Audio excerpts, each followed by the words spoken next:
दुरुस्त आया। महोबा का इलाका है।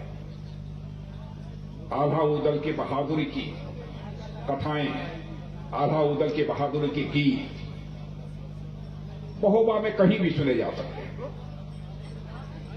और यहां का आल्हा का गान और महोबा का पान पूछिए, लाए हैं कि नहीं? पान मैं भी खा लेता हूं, लाए हुए हैं? है किसी के पास कि नहीं? हाँ भैया, तो जब हम चलने लगेंगे तो आप पहले खड़े हो जाइएगा, हमको भी खिला दीजिएगा। जब आए हैं तो एक बार खाकर जाए। और आप लोग सही सलामत हैं, जो दुरुस्त हैं। भारतीय जनता पार्टी की सरकार योगी जी के नेतृत्व में काम ठीक ठाक कर रही है। और जब ठीक कर रही है तो मैं भाषण क्या करूं?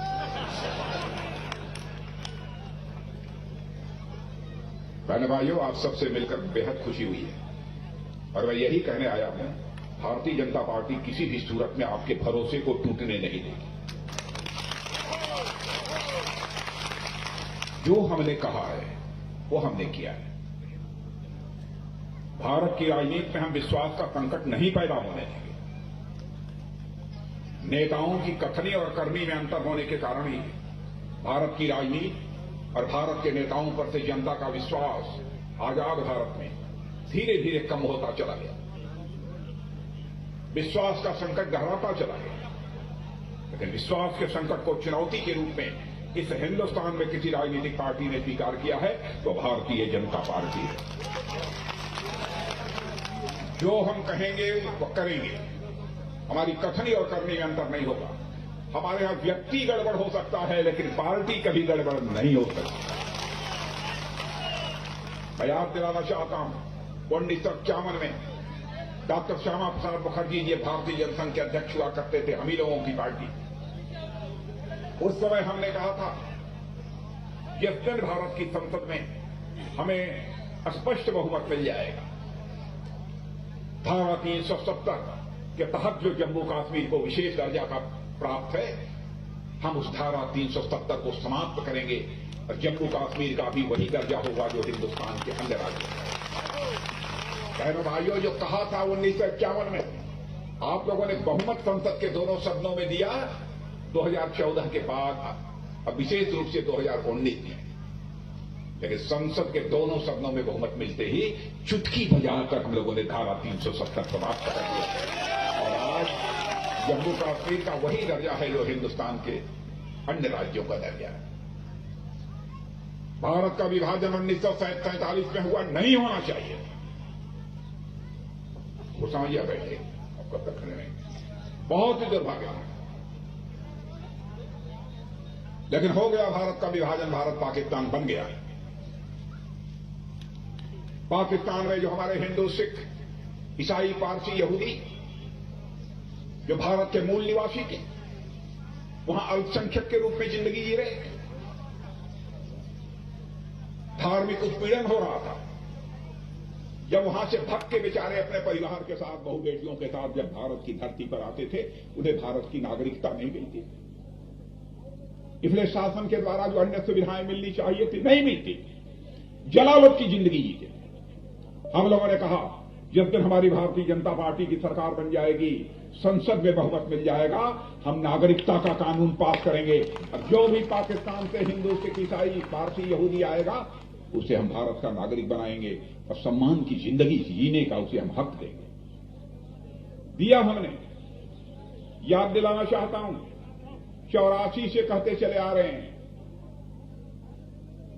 जिस दिन संसद में बहुमत मिल जाएगा, ऐसे हालात इस हिंदुस्तान में पैदा होंगे मेरे बहनों भाइयों, कि अयोध्या की धरती पर भव्य राम का मंदिर बनने से दुनिया की कोई ताकत नहीं है।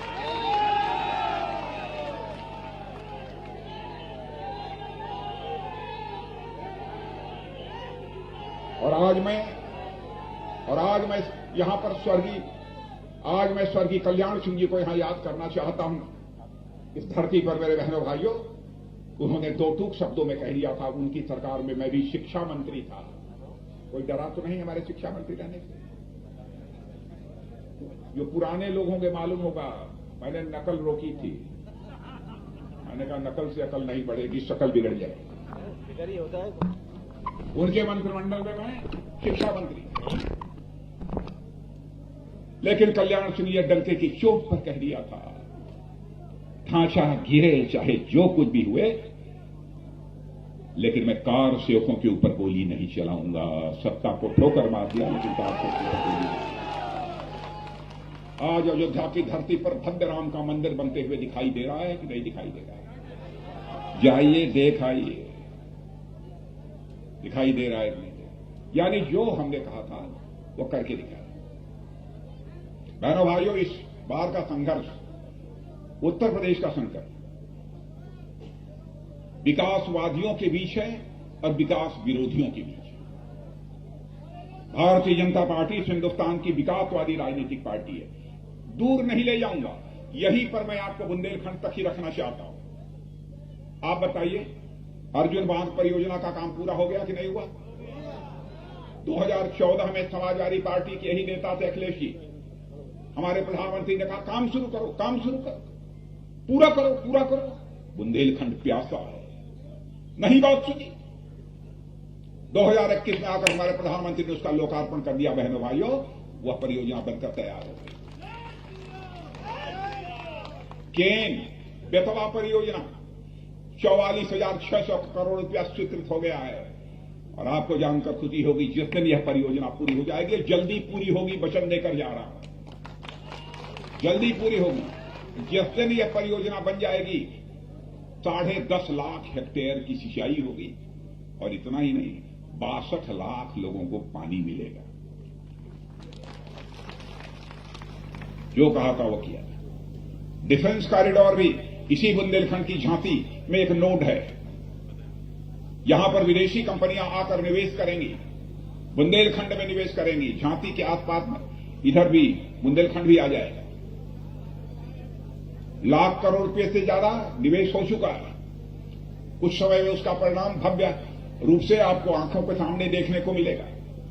हथियार, टैंक, मिसाइल, बड़े बड़े गोले जो हम दुनिया के दूसरे देशों से आयात करते थे, हम लोगों ने तय किया है भारत को हम आत्मनिर्भर भारत बनाएंगे। मेरे बहनों भाइयों, दुनिया के दूसरे देशों से हथियार नहीं खरीदेंगे, टैंक नहीं खरीदेंगे, मिसाइल नहीं खरीदेंगे। बनाना होगा तो हम भारत की धरती पर ही बनाएंगे। और एक तो इसी डिफेंस कॉरिडोर में ब्रह्मोस मिसाइल, जिसका कि शिलान्यास मैंने कर दिया है, काम चल रहा है। जानते हैं ब्रह्मोस मिसाइल?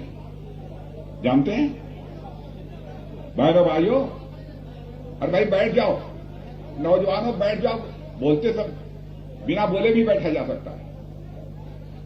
ब्रह्मोस मिसाइल, भाइयों, ब्रह्मोस मिसाइल में वह ताकत है कि ब्रह्मोस मिसाइल यहां से चलेगी तो 400, 600, 800 किलोमीटर तक जाकर मारने में कामयाबी हासिल करेगी। बहनों भाइयों, यह है ब्रह्मोस मिसाइल। गोली नहीं, अब तो उत्तर प्रदेश में गोला बनेगा।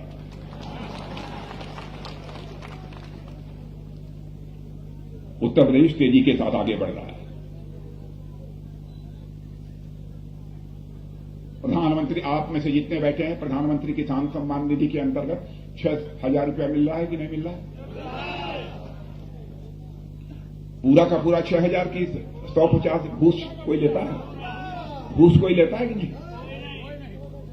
मैं याद दिलाना चाहता हूं, राजीव गांधी जी भारत के प्रधानमंत्री थे। एक बार उन्होंने लाचारी व्यक्त करते हुए कहा था कि मैं क्या करूं, मैं दिल्ली से 100 पैसा भेजता हूं और लोगों की जेब में बामुश्किल 85 पैसा पहुंच पाता है, अरे 15 पैसा पहुंच पाता है, 85 पैसा या भ्रष्टाचार की भेंट चढ़ जाता है। ये राजीव गांधी जी ने लाचारी व्यक्त की थी, लेकिन हमारे प्रधानमंत्री ने लाचारी व्यक्त नहीं की, चुनौती को स्वीकार किया, सिस्टम में ऐसा बदलाव लाया कि अब दिल्ली से 100 पैसा चलता है। बहनों भाइयों, तो 100 का 100 पैसा आपकी जेब तक पहुंचता है, आपके अकाउंट पर। भ्रष्टाचार पर अंकुश लगाया जा सकता है तो सिस्टम में चेंज लाकर, व्यवस्था में परिवर्तन करके ही चेंज लाया जा सकता है। और आपने देखा, कांग्रेस की सरकारों को भी देखा होगा, सपा बसपा की सरकारों में भी देखा होगा, आज भी बहुत सारे लोग इन सरकारों की जेल की हवा खा रहे हैं, आज भी उनके ऊपर केसेस चल रहे हैं भ्रष्टाचार के। लेकिन भारतीय जनता पार्टी के किसी नेता पर केंद्र में और उत्तर प्रदेश में भ्रष्टाचार का आरोप लगाया है आपने? अरे भाई, कोई झूठ है किसी पर लगा दे तो अलग की बात है, कोई जेल तो नहीं गया है ना? तो बहनों भाइयों, भ्रष्टाचार पर जब तक अंकुश नहीं लगेगा तब तक इस राज्य का तेजी के साथ विकास भी नहीं हो सकता। फैसला आपके हाथों में, कैसा प्रदेश बनाना चाहते हैं। और मैं तो यह कहना चाहता हूं, विकास चुनेंगे तो सुशासन रहेगा, गरीब के घर राशन रहेगा, नौजवानों को कमाई और गरीबों को मुफ्त में दवाई मिलती रहेगी।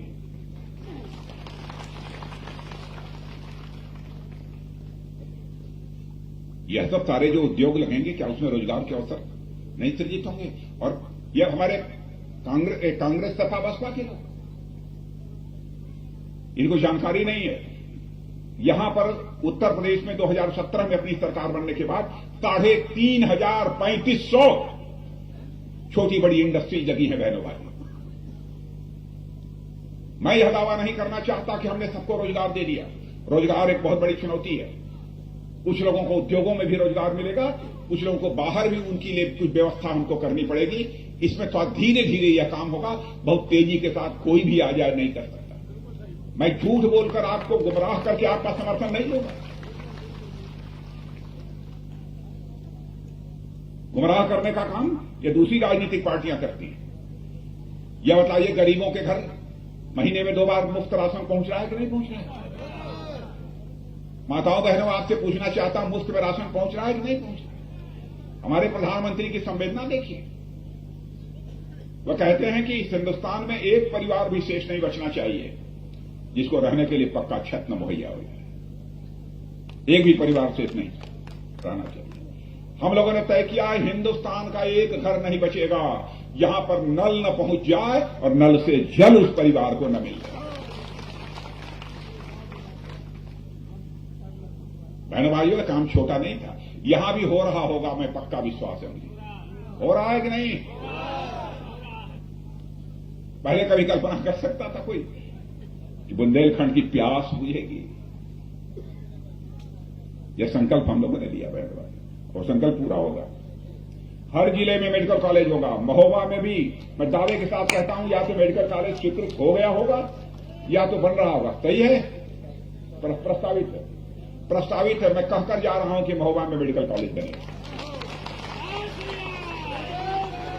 ये गोस्वामी जी और पुष्पेंद्र चंदेल जिम्मेदारी है। रुक जाओ, पुष्पेंद्र जी और गोस्वामी जी, आपकी जिम्मेदारी है। कहीं कोई गड़बड़ हो तो मुझे बतलाइएगा, मैं सीधे मुख्यमंत्री से बात करूंगा।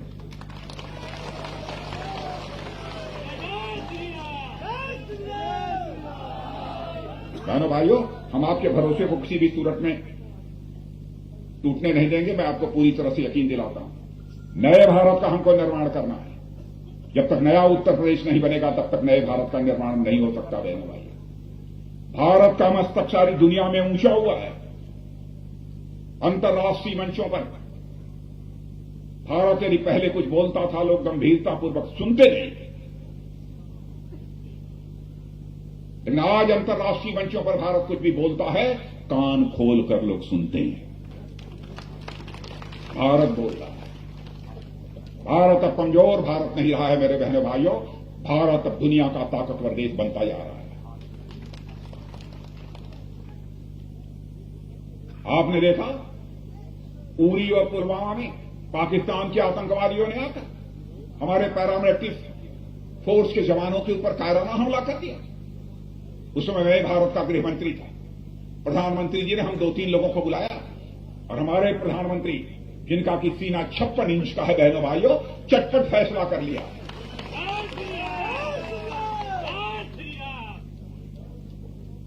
अब नापा तो नहीं है कितना सीना है, लेकिन मैं जानता हूं 56 इंच सीने वाला ही कर सकता है।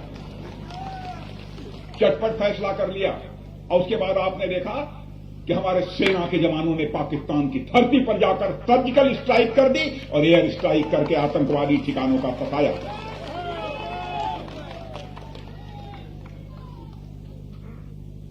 सारी दुनिया को यह संदेश चला गया। भारत पुराना भारत नहीं है, भारत नया भारत बन गया है। भारत के अंदर वह ताकत पैदा हो गई, जो भारत को आंख दिखाएगा तो भारत इस पार भी मार सकता है, जरूरत पड़ेगी तो उस पार भी जाकर मार सकता है। यह भारत के अंदर ताकत पैदा हो, काम करने की इच्छा शक्ति चाहिए। अब ये कोरोना, आज भी अमेरिका, फ्रांस, ब्रिटेन कोरोना से जूझ रहे हैं, लेकिन जिस तरीके से हमारी सरकार ने, हमारे प्रधानमंत्री ने कोरोना पर काबू पाया है बहनों भाइयों, उसकी प्रशंसा आप करें अथवा न करें, सारी दुनिया कर रही है। वैक्सीन यानी टीका, मैं दावे के साथ कहता हूं, जो यहां खड़े हैं लोग, इनमें से अधिकांश लोगों को, किसी को 1, किसी को 2 टीका लग चुका होगा। जहाज भाई टीका लगा है कि नहीं? क्या पूछो, देख लो भैया। और आपको मालूम नहीं है, पहले टीका हमारे यहां नहीं बनता था कोरोना का, आज हम टीका बना भी रहे हैं और दुनिया के ताकतवर देशों को भी टीका दे रहे हैं। आज हम दाता भी हैं बने भाई, दाता भी हम बन गए हैं। यह है भारत की ताकत। कानून और व्यवस्था तो चुस्त दुरुस्त है, लॉ एंड ऑर्डर, कानून व्यवस्था, आप लोग ठीक ठाक, गुंडे बदमाश माफिया कहीं बाहर तो नहीं घूम रहे, जेलों में विश्राम कर रहे हैं, उनसे आप मिलने तो नहीं जाते, आपको डराते धमकाते तो नहीं? डराते धमकाते हो तो कान में बतला दीजिएगा, न हमको बतला पाए तो इनको पुष्पेन चंदेल, राकेश गोस्वामी को बतला दीजिए, पहुंचा देंगे खबर। बुलडोजर देखा है?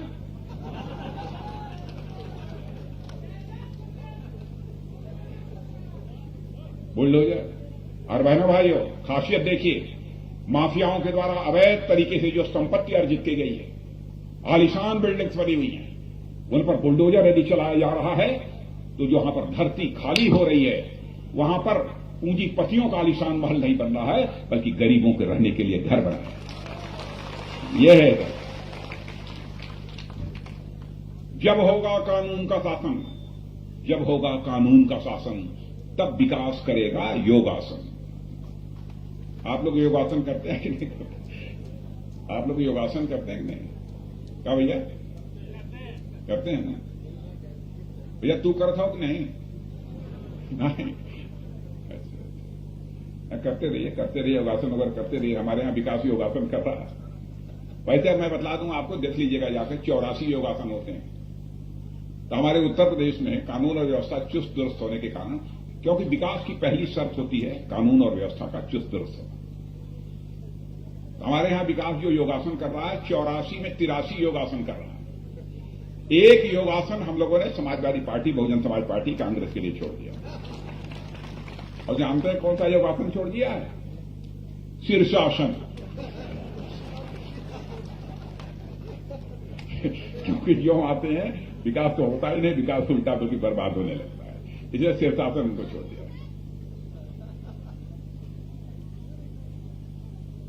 और सब ठीक ठाक है।